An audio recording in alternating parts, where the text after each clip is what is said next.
Welcome to War Bios, where we delve into the most pivotal conflicts in history, examining the strategic context, operational art, and human element that shape battlefield outcomes. I'm your host, General Biography, and today we're going to explore the Battle of Guilford Courthouse, a crucial engagement in the American Revolutionary War. This battle, fought on March 15, 1781, was a defining moment in the war's southern campaign, and its outcome would have far-reaching consequences for the British and American forces. To understand the significance of the Battle of Guilford Courthouse, we must first examine the events that led up to it. In the summer of 1780, British General Charles Cornwallis launched a campaign to conquer the southern colonies, with the aim of crushing the rebellion and restoring British rule. His army, comprising seasoned veterans and loyalist militia, marched through the Carolinas, leaving a trail of destruction and despair in its wake. As Cornwallis's army advanced, American forces under the command of General Nathanael Greene began to mobilize in response. Greene, a skilled and determined leader, had been appointed to lead the Continental Army's Southern Department in December 1780. He faced a daunting task: to defeat a powerful British army with limited resources and a ragtag force of militiamen and regulars. In the months leading up to the Battle of Guilford Courthouse, Greene's forces had been engaged in a series of skirmishes with British troops, probing their defenses and testing their resolve. These skirmishes, though minor in themselves, served to weaken the British army and erode its morale, setting the stage for the larger conflict to come. On February 1, 1781, Greene's army clashed with a British force under General Charles Cornwallis at the Battle of Cowpens in what is now South Carolina. Although the battle was tactically indecisive, it marked a strategic turning point, as Greene's forces managed to escape and regroup, while the British suffered significant casualties. As the two armies maneuvered through the Carolinas, they left behind a landscape scarred by war. The rolling hills, dense forests, and winding roads of colonial North Carolina proved treacherous terrain for both armies as they navigated the challenges of mud, mire, and misinformation. The weather, too, was a factor, with heavy rains and freezing temperatures adding to the misery of the soldiers on both sides. In early March 1781, Greene's army took up positions near Guilford Courthouse in what is now Greensboro, North Carolina. The site offered a strategic advantage, with high ground and a network of roads that converged on the courthouse. Cornwallis, aware of the growing threat posed by Greene's army, made the fateful decision to strike at the Americans before they could consolidate their gains. As we've explored the earliest history of the Battle of Guilford Courthouse, we've seen how the complex interplay of strategic decisions, tactical maneuvers, and environmental factors set the stage for this pivotal engagement. The seeds of conflict were sown in the months leading up to the battle, as Greene's forces probed British defenses and Cornwallis's army marched relentlessly through the Carolinas. The stage was set for a decisive confrontation. On the morning of March 15, Cornwallis's army, consisting of approximately 1,900 seasoned veterans and loyalist militia, emerged from the woods and formed up in front of the American lines. Greene's forces, numbering around 4,400 men, including militiamen and regulars, were arrayed on a series of ridges and hills, with their right flank anchored on the Guilford Courthouse. As the British army advanced, they were met with a withering barrage of artillery fire from the American guns, which had been carefully positioned to enfilade the enemy's flanks.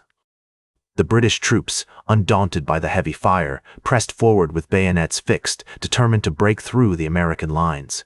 The fighting was fierce and intense, with both sides suffering heavy casualties.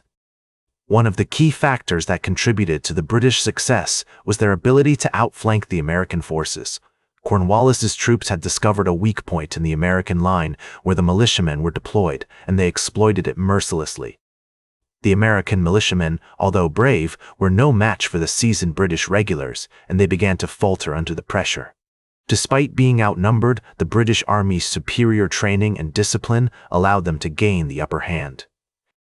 As the battle raged on, Greene's forces were slowly pushed back, and their lines began to waver. However, the American general refused to give up, and he rallied his troops for a series of desperate counterattacks. One notable example of American bravery was the actions of the 1st Maryland Regiment, which launched a daring charge against the British lines. Although ultimately unsuccessful, this bold maneuver helped to buy time for Greene's forces to regroup and reorganize. The Marylanders' sacrifice would prove crucial in the long run, as it allowed Greene to preserve his army and continue the fight another day. As the battle drew to a close, Cornwallis's army had emerged victorious, but at great cost. The British had suffered over 500 casualties, including many high-ranking officers, while the Americans had lost around 250 men. Although tactically defeated, Greene's forces had achieved their strategic objective of weakening the British army and denying them a decisive victory. In the words of General Cornwallis himself, the battle was a dear-bought victory. Another such would ruin us. This poignant statement captures the essence of the Battle of Guilford Courthouse, where both sides suffered heavily, but ultimately it was the American forces that gained the strategic advantage. The battle marked a turning point in the war's southern campaign, as Greene's forces continued to harass and weaken the British army, setting the stage for the eventual surrender at Yorktown. In the months following the Battle of Guilford Courthouse, General Nathanael Greene's forces continued to harass and weaken the British army, exploiting the heavy casualties they had suffered during the battle. The British, led by General Charles Cornwallis, were forced to regroup and reassess their strategy, ultimately deciding to march towards Virginia in an attempt to link up with other British forces. Meanwhile, Greene's army remained in North Carolina, where they continued to launch raids and skirmishes against the British.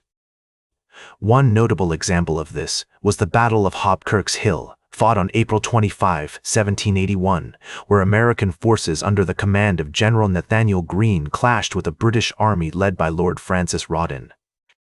Although the battle was tactically indecisive, it marked another strategic victory for the Americans as they continued to wear down the British army and deny them a decisive victory. As the war drew to a close, the Battle of Guilford Courthouse played a significant role in shaping the ultimate outcome. The heavy casualties suffered by the British during the battle had weakened their army, making it more difficult for them to respond effectively to the eventual Franco-American alliance that would ultimately lead to the surrender at Yorktown. In October 1781, American and French forces under the command of General George Washington and the Comte de Rochambeau trapped the British army under General Charles Cornwallis against the York River in Virginia. With no escape route available, Cornwallis was forced to surrender his army, marking a decisive victory for the Americans and their allies. The legacy of the Battle of Guilford Courthouse can be seen in the bravery and sacrifice of the soldiers who fought there. The battle marked a turning point in the war's southern campaign, as American forces began to gain the upper hand against the British. Today, the site of the battle is preserved as a historic park, where visitors can walk the grounds and reflect on the significance of this pivotal engagement. In conclusion, the Battle of Guilford Courthouse was a crucial moment in American history, marking a turning point in the war's southern campaign and paving the way for the ultimate surrender at Yorktown. As we remember the bravery and sacrifice of the soldiers who fought there, we honor their legacy and recognize the significance of this battle in shaping the course of American history. That's all for today's War Bios. Remember to like, share, and subscribe, and until next time, I'm General Biography reminding you to keep marching toward victory.